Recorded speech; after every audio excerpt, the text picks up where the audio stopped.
One area of training for police canines is that of drug searches. Mike, Linda, and the team provide a free service for training and certifying dogs. 301.6. Drug materials are provided by one of the participating police agencies. 31.1.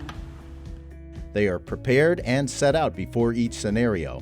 We have heroin, marijuana, and cocaine in these containers. That's what we're going to hide from the dog. It makes it where the dog can't get to them. Okay. It stops the dog from being able to actually get to the product. So we put them in these steel boxes, and they magnetize onto something so the dog can't get into them. Are they real drugs? What kind of drugs? We don't use Heroin, cocaine, marijuana, and crack. The large warehouse provides a realistic training ground and thousands of possible hiding places for the drug containers. Maybe on the second, right at the second beat.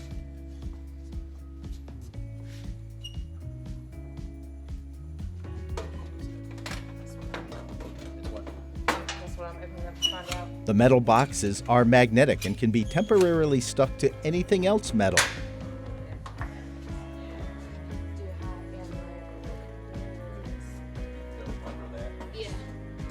To a human, these boxes just look like part of the warehouse. They are in essence camouflaged by whatever they're stuck to.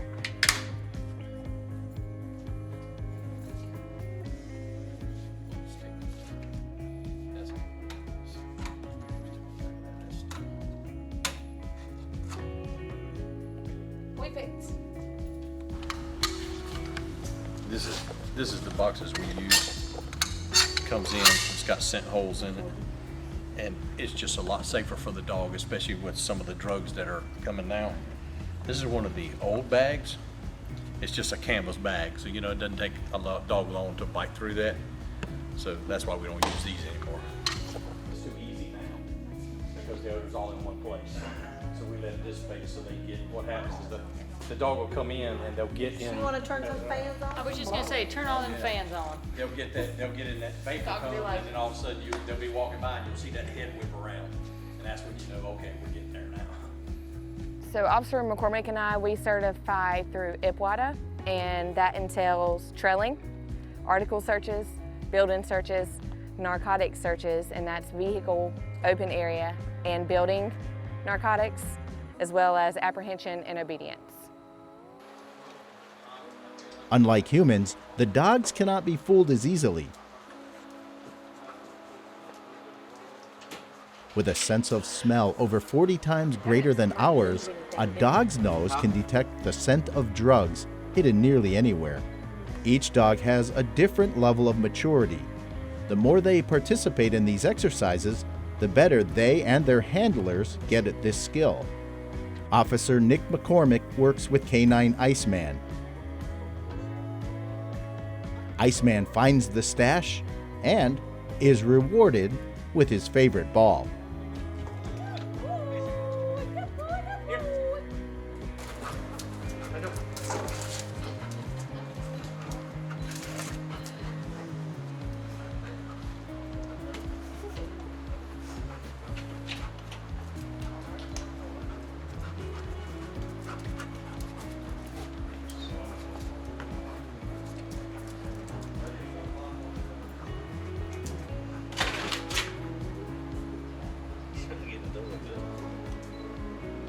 Help him out.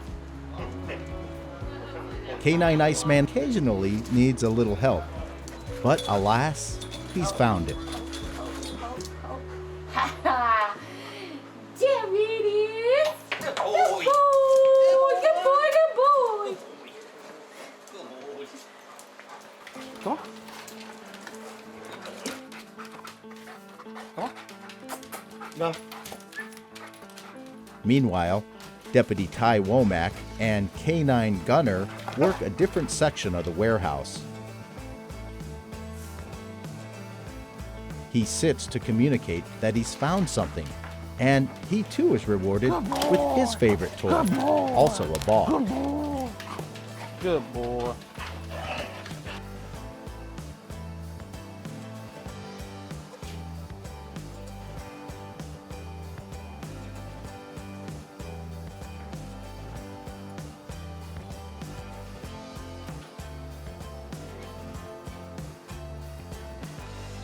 The heat is on now. K9 Beer has another hit. Officer Blythe Terwilliger rewards him also. And now another hit. And there it is.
Officer Wesley Parrish is working with K9 Bear. K9 Bear is all about playing right now, but then gets right to work. He's still new and has a lot to learn, but is doing well.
Now that training is done, all the narcotics must be collected and stored safely. So now we are finished with training. So these narcotics will be secured in a safe location and locked up so that nobody else has access to it.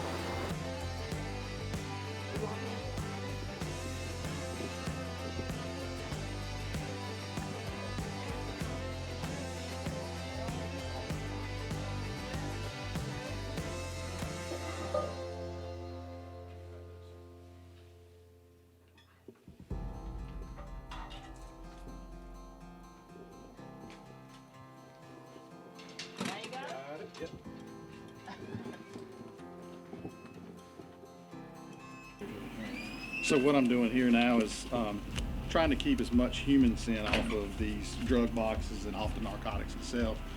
When we have in this one, this was 32 grams of heroin.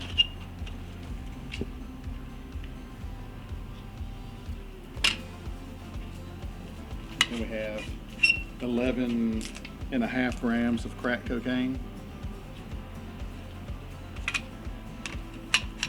We have 11 grams of powder cocaine. We have 17.1 grams of marijuana.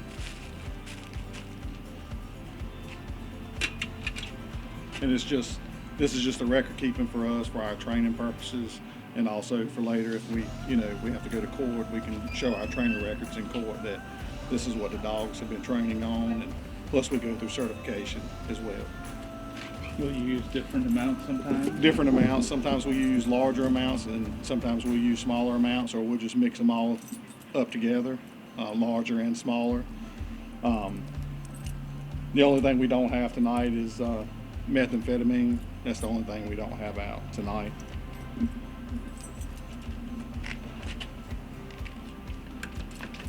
Officer Parrish places the narcotics together safely inside a large lockbox.